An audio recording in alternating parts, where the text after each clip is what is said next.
तुम लोगों को हम पढ़ाएंगे ड्रिफ्ट वेलोसिटी और रिलैक्सेशन टाइम, मोबिलिटी, और इसके बाद देखो क्या होता है। पहले ड्रिफ्ट वेलोसिटी देखो।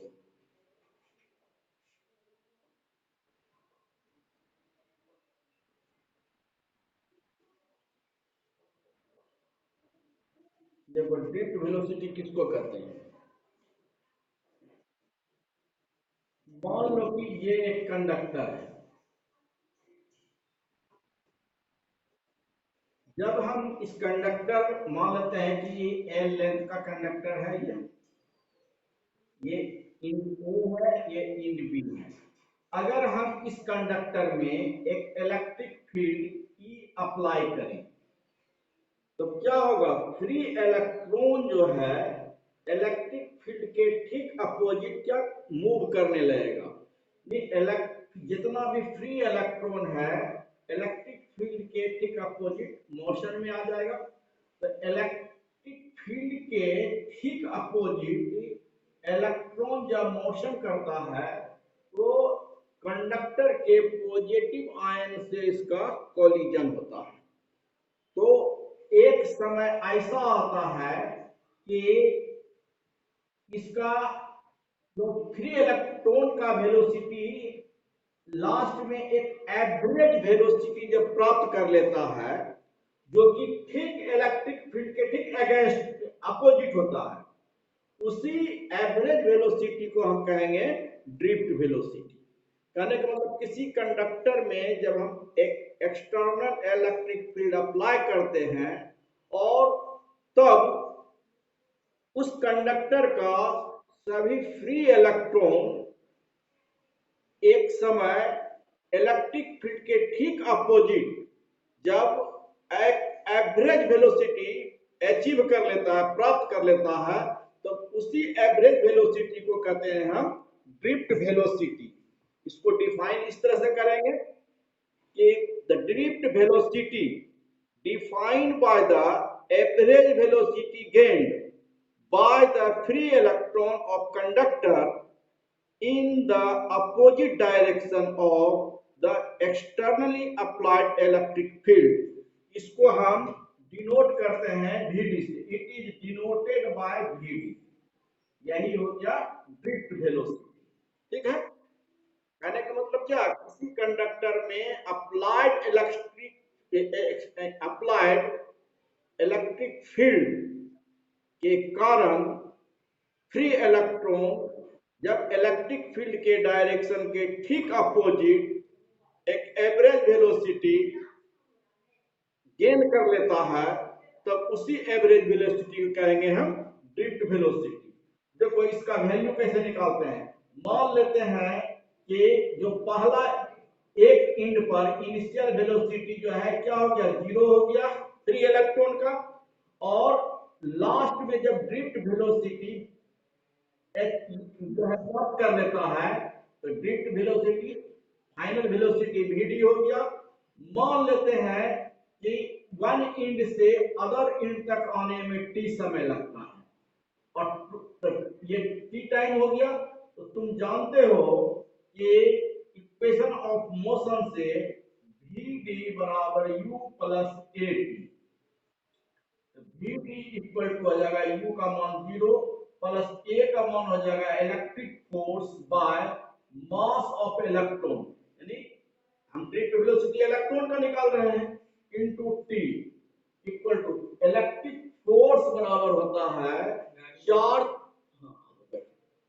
Charge and electric field. Drift velocity पढ़ा राइट, और पहले से तुमको आना चाहिए तब शुरू से। देखो सानो इलेक्ट्रिक फोर्स क्या हो जाएगा, charge of electron and applied electric field by M E into T. तुमको ये फॉर्मूला केवल याद रखना है, ये ऑब्जेक्टिव में आता है या इस पर न्यूमेरिकल्स बनेगा तुम्हारा। तो क्या हो जाएगा, यहाँ देखो इसमें आता है drift velocity is directly proportional to क्या हो जाता है इलेक्ट्रिक फील्ड, इस तरफ भी आता है अप्लाइड इलेक्ट्रिक फील्ड के directly proportional to drift velocity होता है। ठीक है, अब हैं इसमें रिलैक्सेशन टाइम।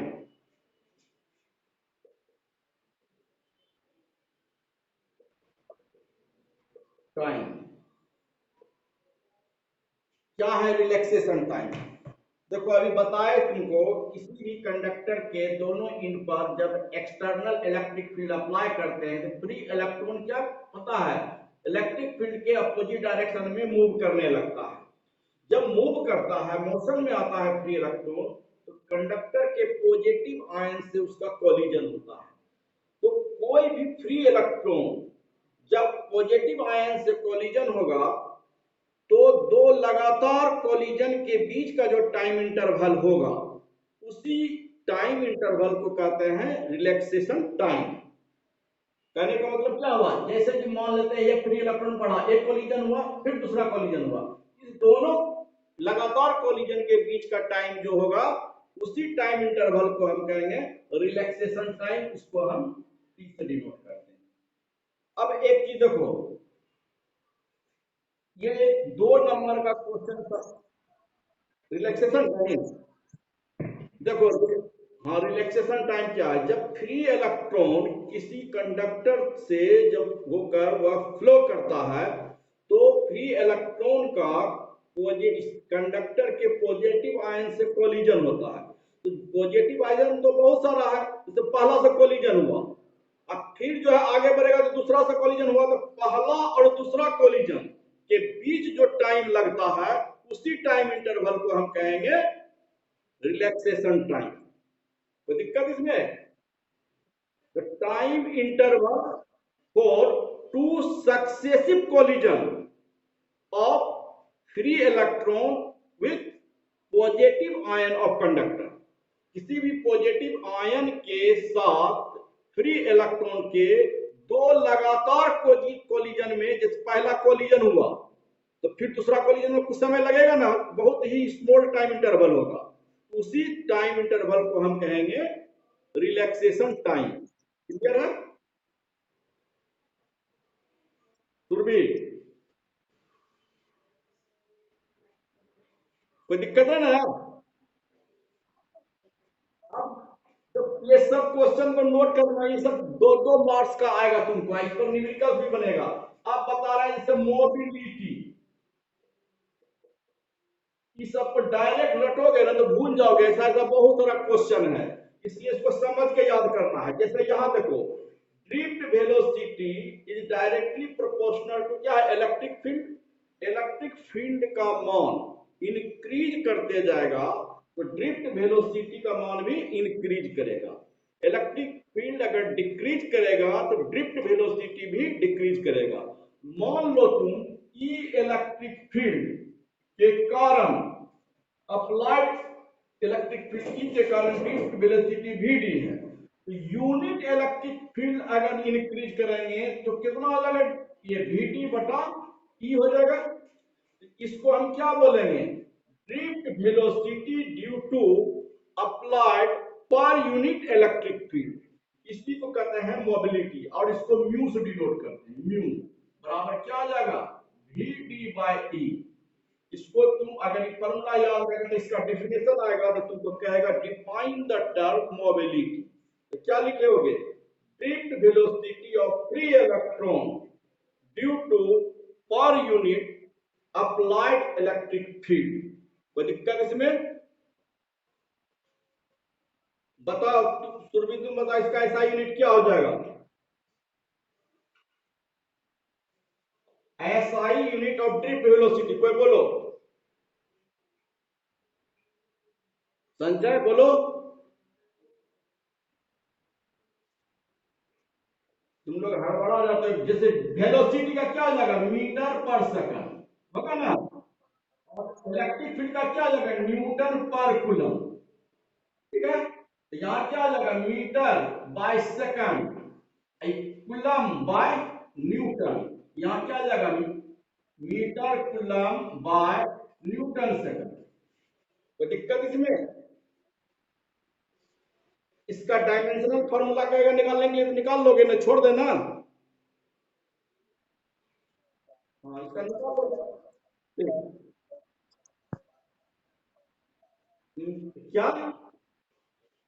बोलो बोलो, मीटर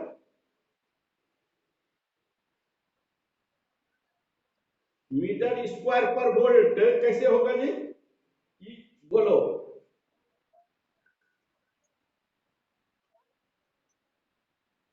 इलेक्ट्रिक फील्ड का, हाँ, वोल्ट पर मीटर, हाँ। हाँ, ये भी होगा, ठीक बोल रहे हो तुम। होगा। देखो, तुमको यूनिट जो है किसी भी रूप में पूछ सकता है, जिसको कंसेप्ट है वो सही जवाब, तुम सही बोल रहा है कि इलेक्ट्रिक फील्ड का हम क्या लिखेंगे, वोल्ट पर मीटर। तो वोल्ट पर मीटर हो जाएगा तो मीटर ऊपर चला जाएगा, तो यहां जैसे मीटर पर सेकंड, आइए तुम बोले इसका वोल्ट पर मीटर, तो ये भी सही है, मीटर स्क्वायर यानी क्या हो जाएगा, पर वोल्ट पर सेकंड, ऐसे भी लिख सकते हो तुम। एकदम सही बोले, वेरी गुड। रामदेव है। वाह, बहुत अच्छा है। हाँ, ये क्वेश्चन किसी भी तरह से पूछ सकता है, समझ गए ना। यूनिट एंड डायमेंशन में तुमको क्वेश्चन जो हम बताए हैं वही ना, जिस रूप में तुम कन्वर्ट हो सकता है उस रूप में पूछेगा। इसको तुम हो सकता है कि दूसरे रूप में भी तुम इसको कन्वर्ट कर सकते हो।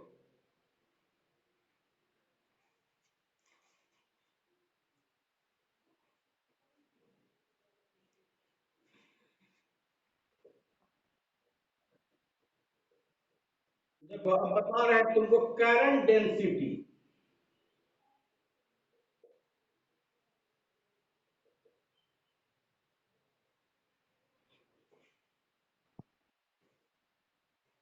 इसको भर दो सब। देखो, करंट डेंसिटी को हम जे से डिनोट करते हैं, ये क्या?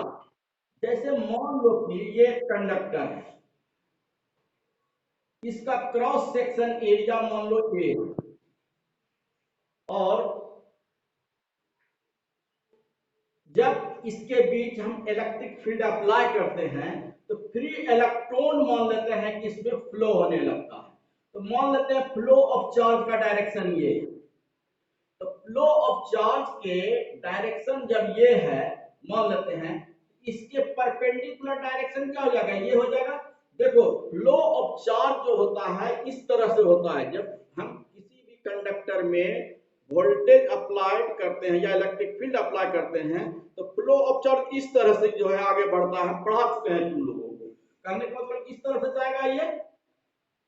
तो किसी भी कंडक्टर के पर यूनिट एरिया से फ्लो ऑफ चार्ज के परपेंडिकुलर डायरेक्शन में पर सेकंड फ्लो ऑफ चार्ज जो होगा उसी को हम कहेंगे करंट डेंसिटी। ठीक है, करंट डेंसिटी क्या हो गया, फ्लो फ्लो ऑफ चार्ज, रहने दो, flow of charge per unit time, किधर, किस डायरेक्शन में flow of charge per unit time, perpendicular to the direction of flow of charge. कितना एरिया से, पर यूनिट एरिया से। जैसे कि मान लेते हैं इस समय में क्यू चार्ज फ्लो होता है, टोटल एरिया ए है, तब इस डायरेक्शन में जो है, ये परपेंडिकुलर डायरेक्शन में flow of charge per unit time perpendicular to the direction of flow of charge क्या हो जाएगा, क्यू बाई टी हो जाएगा। क्यू बाई टी क्या हो जाएगा, flow of charge per unit time. कितना बोल रहे हैं, पर यूनिट एरिया से, बाय क्या हो जाएगा, एरिया। इसी को कहेंगे ड्रिफ्ट, ये करंट डेंसिटी।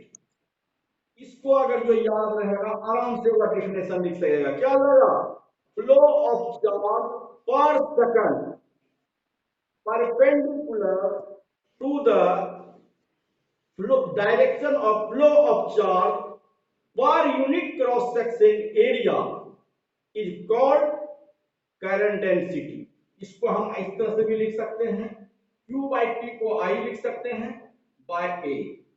इस प्रकार इसका SI यूनिट क्या हो सकता है, एम्पियर पर मीटर स्क्वायर। ठीक है, क्या जी रामदेव, और क्या लिख सकते हैं इसको, बोलो। Coulomb per second per metre square, coulomb per second metre square, ऐसे भी लिख सकते हैं ना। कभी कभी दे देता है कि तुमको करंट डेंसिटी का एसआई यूनिट इतना है और यह निम्नलिखित के बराबर होगा, चार को दे देगा, एक को भी दे देगा, ये दोनों सेम चीज हो गया, तो इसमें टिक मारेंगे हम। अब बताओ तुम लोग, करंट डेंसिटी वेक्टर क्वांटिटी है कि स्केलर क्वांटिटी है? पहले एक चीज बताओ, करंट वेक्टर है कि स्केलर है? कोई बोलो तेजी से। Electric current vector scalar, current density यहां पर देखो प्राय स्टूडेंट कंफ्यूज कर जाता है, क्योंकि इलेक्ट्रिक करंट के बारे में जान रहा है कि स्केलर क्वांटिटी है, तो करंट डेंसिटी को भी वह स्केलर क्वांटिटी बोल देता है। लेकिन यहां देखो तुमको क्या कहे हैं, flow of charge per second per unit cross section area perpendicular to the flow of charge का डायरेक्शन। इसका मतलब फिक्स डायरेक्शन हो गया। फ्लो ऑफ चार्ज अगर ये हॉरिजॉन्टल है तो फिक्स डायरेक्शन में ये इसके क्या फिक्स डायरेक्शन हो गया, परपेंडिकुलर, तो ये वेक्टर क्वांटिटी हो जाएगा, इसको याद रखना। ठीक है, अब देखो यार, अब तुमको बता रहे हैं, ये क्वेश्चन तुमको लॉन्ग में भी आता है, इसके साथ एक न्यूमेरिकल दे देता है, सीबीएसई बोर्ड में पढ़ाया पूछता है, relation between drift velocity and current density. Relation between drift velocity and current density. Current density हो गया जे और ड्रिफ्ट वेलोसिटी हो गया वीडी। देखो, मान लेते हैं कि यही एक कंडक्टर है ए बी, इसका लेंथ एल है, L be the length of conductor, इसका क्रॉस सेक्शन एरिया ए, ठीक है, और इसका जो है मान लेते हैं कि number of free electron per unit volume small N, ये हो गया number of free electron per unit volume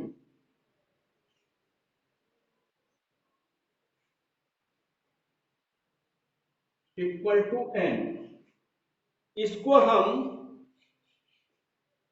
electron density भी बोलते हैं, इसको क्या बोलते हैं, और ये सब को याद रखना, ये सब यूज होगा तुम्हारा जो है न्यूमेरिकल्स में।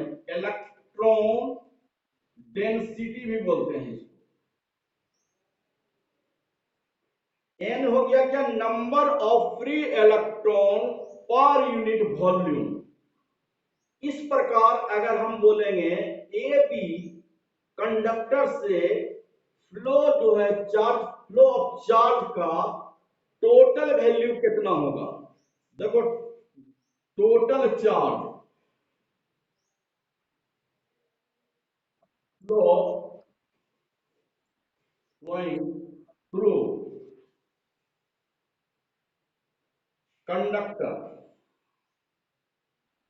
ए बी, ए क्यू मान लेते हैं, तुम पढ़ चुके हो इलेक्ट्रोस्टैटिक्स में, क्यू बराबर होता है total number of electron and charge of one electron, जिसको एल ई बोलते हैं। ये हो जाएगा क्या, total number of free electron into E हो जाएगा। तो total number of free electron कितना होगा, स्मॉल एन जो है क्या है यहां, number of free electron per unit volume, इसके वॉल्यूम से मल्टीप्लाई कर देंगे तो टोटल चार्ज निकल जाएगा। ये एन हो गया number of free electron per unit volume, यहां वॉल्यूम से मल्टीप्लाई कर दो तो वॉल्यूम इंटू ए वाला ई, यही टोटल चार्ज हो गया। एन क्या है? Number of free electron per unit volume. Total volume से मल्टीप्लाई कर दिया, टोटल फ्री इलेक्ट्रॉन निकल गया। ई से मल्टीप्लाई कर दिया, टोटल चार्ज हो गया। इसी यहाँ एन वॉल्यूम बराबर क्या हो जाएगा? Cross section area into length, जहां जाएगा ए इंटू एल इंटू ई। अब देखो तुम, मान लेते हैं कि इससे फ्लो ऑफ इलेक्ट्रिक करंट जो है आई है, देयरफॉर हम अगर I इक्वल टू लिखेंगे तो क्या हो जाएगा? मान लेते हैं कि t समय में टोटल जो है चार्ज फ्लो होता है, तो Q बराबर I बराबर क्या होता है? Flow of charge per unit time. इतना चार्ज को फ्लो होने में मान लेते हैं t समय लगता है, तो I बराबर क्या होगा? Q by T. अब देखो Q का मान यहां से रख देंगे, NaLe बाय, देखो v बराबर होता है s बाई टी। यहां v क्या हो जाएगा? ड्रिफ्ट वेलोसिटी, एवरेज वेलोसिटी लेंगे।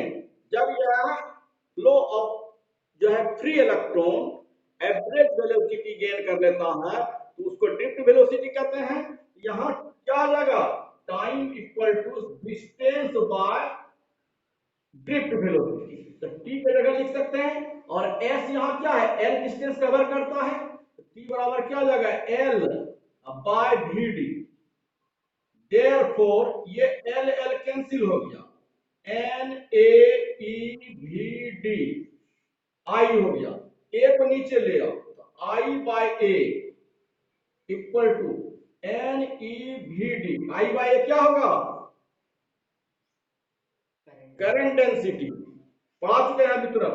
यहां क्या आ जाएगा? J equal to N E V D, यही फॉर्मूला हो गया। ये हो गया रिलेशन बिटवीन क्या? Current density and drift velocity, ये रिलेशन आता है।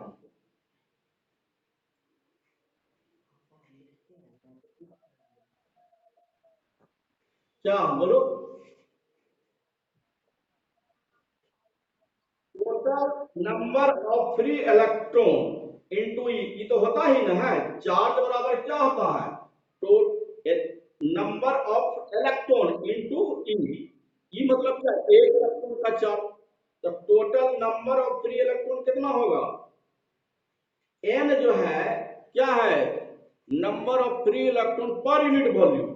तो वॉल्यूम से अगर मल्टीप्लाई कर देंगे, एक ही नियम में सवाल बनाए हो ना, तो वॉल्यूम से मल्टीप्लाई कर देंगे तो टोटल फ्री इलेक्ट्रॉन निकल जाएगा। यही किए हैं, और कोई दिक्कत? हो गया ना? हाँ, ठीक।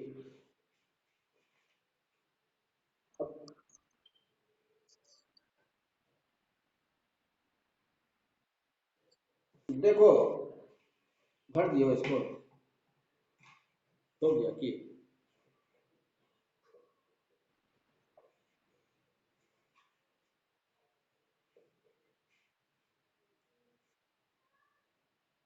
देखो, अब तुमको कभी कभी देखते हैं सीबीएसई बोर्ड में पूछ देता है, तुम लोग भी जानो इसको, Ohm's law on the basis of drift velocity.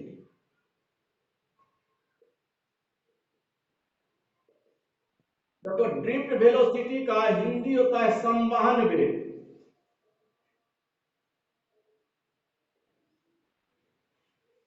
कहता है ओम्स लॉ में क्या पढ़े हो तुम? V equal to I R. इसमें कहता है कि यह जो है ओम्स लॉ तुम ड्रिफ्ट वेलोसिटी के बेसिस पर प्राप्त करने के लिए देखो, अभी तुरंत हम लोग पढ़ा है सिंस J इक्वल टू क्या होता है? एन ई वी डी, ये होता है। अब देखो इसमें से जो का मान क्या अभी अभी पढ़ा है ना, ये जे का मान क्या होता है? आई बाय ए एन ई। अब वीडी का मान अभी सबसे शुरू में बताए थे, क्या होता है? E E T by M E, था।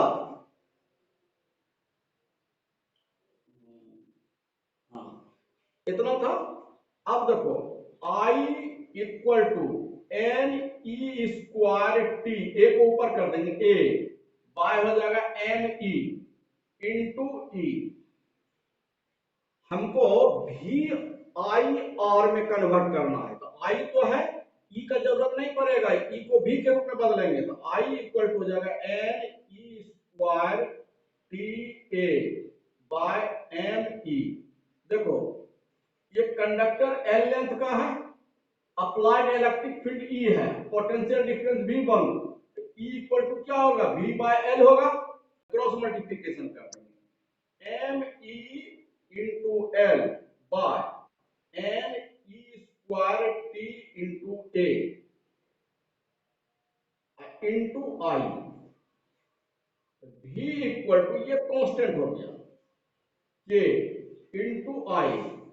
देखो वेयर के इक्वल टू क्या है, M E L by N E square T into A equal to R. यही के की जगह पर क्या लगा, आर हो जाएगा, देयरफॉर इसको याद रखना है, देयरफॉर भी इक्वल टू क्या हो गया, I R. This is Ohm's law, यही हो गया। इसको यहां नीचे लिख दो, where K equal to M E L by N E square T A equal to R. तो अगर हम यहां आर के जगह इतना रख दें तो क्या ड्रिफ्ट वेलोसिटी के टर्म में आ जाएगा, ये एन ई स्क्वायर के टर्म में ला देंगे इसको।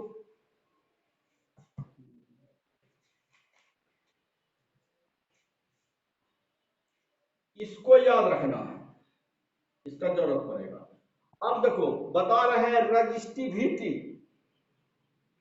इस ड्रिफ्टिंग प्रोसेस से resistivity, since R equal to क्या होता है, रो एल बाय ए, तो रो बराबर हो जाएगा आर ए बाय एल, तो यहां A by L into R का मान यहां से रख देंगे, M E L by N E square P A cancel, L L cancel हो गया, तो रो इक्वल टू हो जाएगा mass of free electron into time by, ये टाइम टाइम भी कट जाएगा,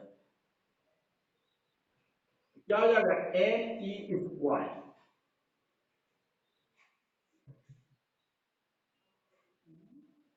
एल ना था, एक minute, R A by L,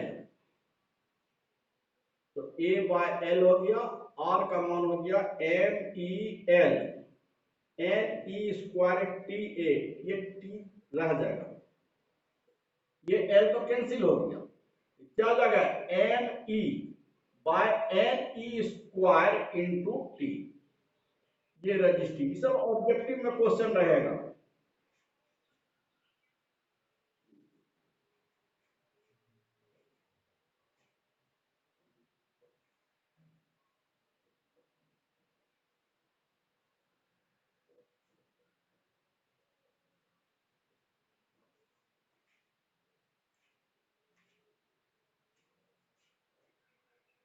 देखो आप बता रहे हैं कलर कोड रजिस्टिंग, ये क्या है, देखो इलेक्ट्रॉनिक्स के क्षेत्र में बहुत ही हाई रेजिस्टेंस की आवश्यकता होता है। इस हाई रेजिस्टेंस को लेबोरेटरी में जब बनाया जाता है, इसका शेप जो है सिलेंड्रिकल होता है, इस तरह का होता है, ये इस तरह का सिलेंड्रिकल शेप होता है, ये इस तरह से दो इंड पर इसी को जोड़ देते हैं, ये रेजिस्टेंस का काम करता है। और इसका साइज जो है बहुत छोटा छोटा होता है। तो छोटा छोटा होता है, तो जैसे मान लेते हैं इसका रेजिस्टेंस R बराबर है 25 गुना 10 की पावर 4 ओम। इसका मतलब 25 कितना हो जाएगा। तो इस रेजिस्टेंस का वैल्यू अगर इस पर लिखना चाहेंगे तो बहुत छोटा छोटा लेटर का यूज करना पड़ेगा, जिसको कि आसानी से पढ़ना जो है संभव नहीं होगा। तो इस रेजिस्टेंस के वैल्यू को जानने के लिए या इस वैल्यू को लिखने के लिए या इस वैल्यू के बारे में, एक वैल्यू को प्राप्त करने के लिए कितना रेजिस्टेंस का वैल्यू है, उसके लिए जो है इस जो है रेजिस्टेंस के ऊपर रिंग बना दिया है। इस तरह से एक रिंग बना दिया है, 4 रिंग रहता है ये।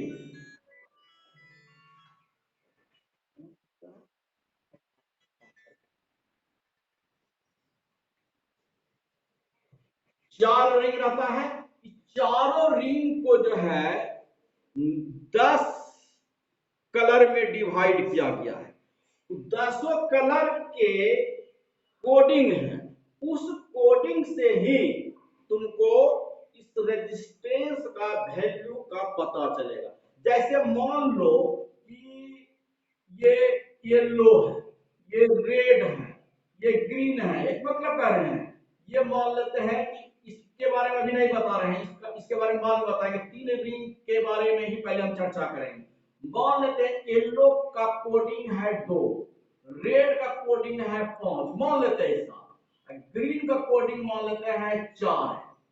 तो इसका रेजिस्टेंस जो होगा 2 डिजिट का नंबर होता है, मल्टीपुल में 10 to the power something power होता है।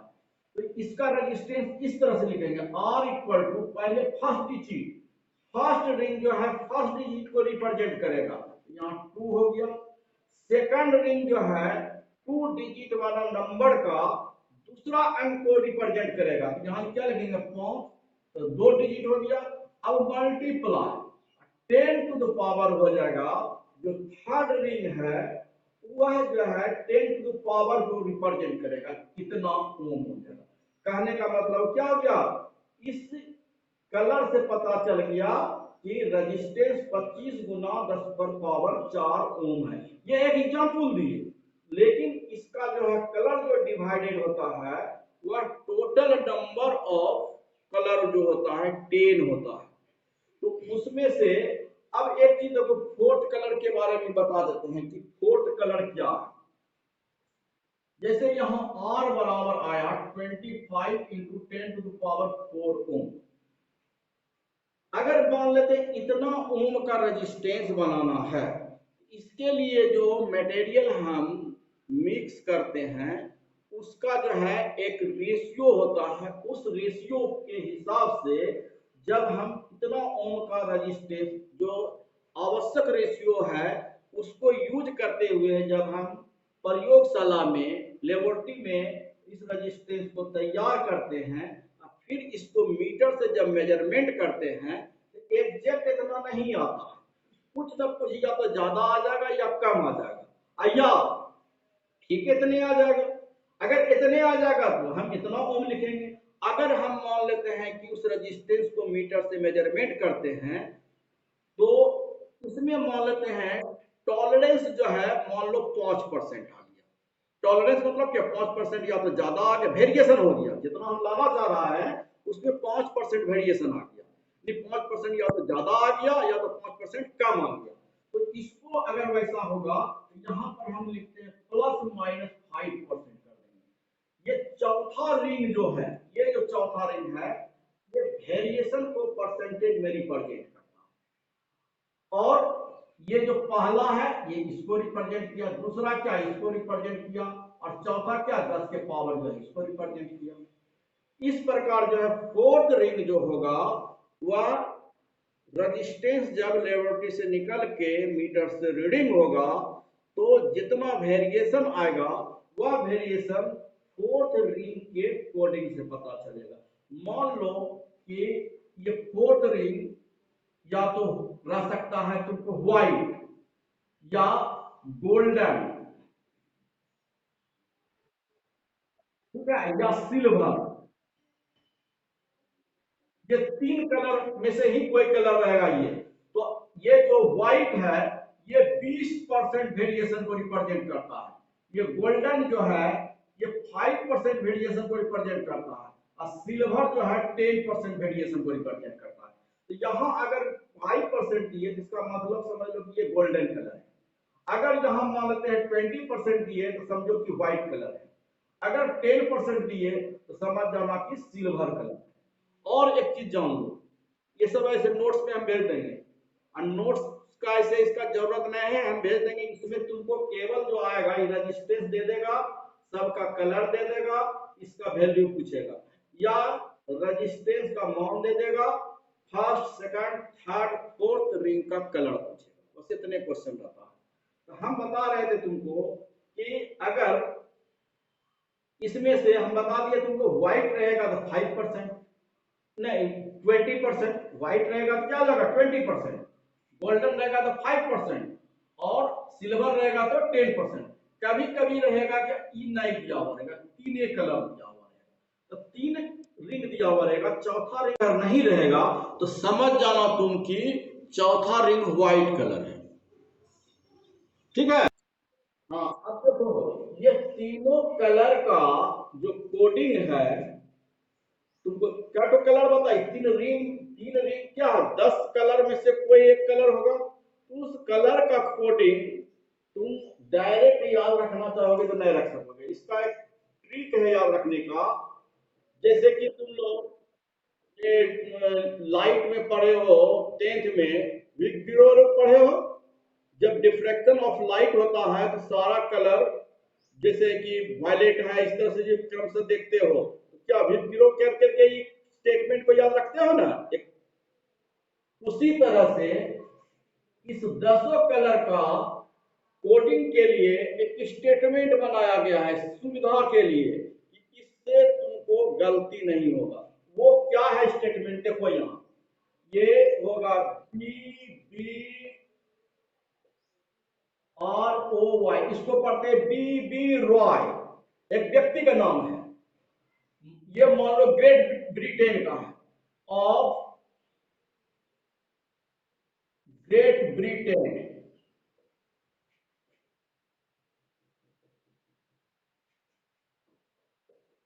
Great Britain had very good wife, यही स्टेटमेंट है। बीबी रॉय है और ब्रिटेन, देखो ये क्या हो गया, BB Roy of Great Britain had very good wife. इसी स्टेटमेंट को याद रखना है। अब देखो ये बी जो देख रहे हो, ये बी से हो गया ब्लैक, और इसका कोडिंग हो गया 0, ये हो गया क्या, ब्लैक हो गया। ये दूसरा देखो क्या है, इसका कोडिंग हो गया क्या 1, ये हो गया ब्राउन।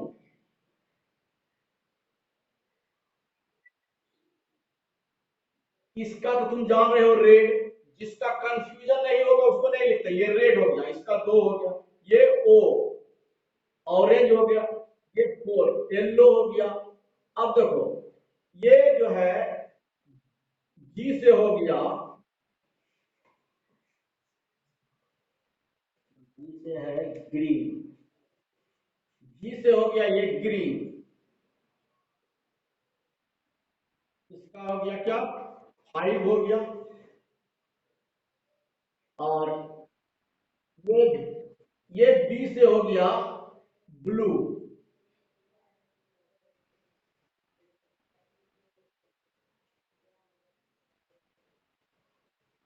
ब्लू हो गया, नहीं होता है BLU ब्लू। और इसका हो जाएगा 6, ये हो जाएगा वायलेट, इसका हो गया 7, ये हो गया ग्रे, ये हो गया ए, ये हो गया व्हाइट, इसका हो गया 9। देखो, 1 से लेके 9 तक हो गया, 0 लगा के 10 हो गया। इस 10 कलर में तुमको डिवाइड रहेगा। तो इस पर क्वेश्चन जैसे यहां मान लेते हैं, दे दे तुमको, ये मान लेते हैं कि एक ये रेजिस्टेंस है,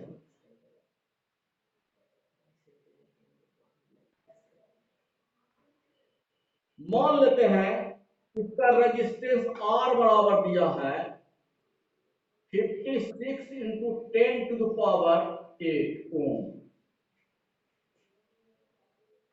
प्लस, देखो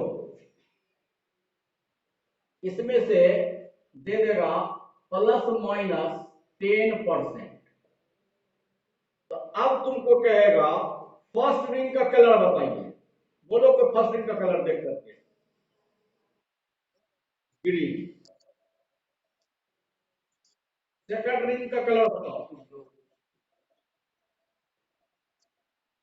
हाँ, अब थर्ड रिंग का कलर बताओ। ग्रे। ग्रे। और फोर्थ रिंग का कलर बताओ। फोर्थ, हाँ, सिल्वर। हाँ, तुमको इसमें एक इसी ढंग का क्वेश्चन जब भी आएगा तो ये रेजिस्टेंस लिख देगा, कहेगा इसका कलर बताइए, या इसमें कलर जो है रेजिस्टेंस रहेगा, तुमको सब इस कलर में दिया हुआ रहेगा, कहेगा इसका रेजिस्टेंस। ठीक है।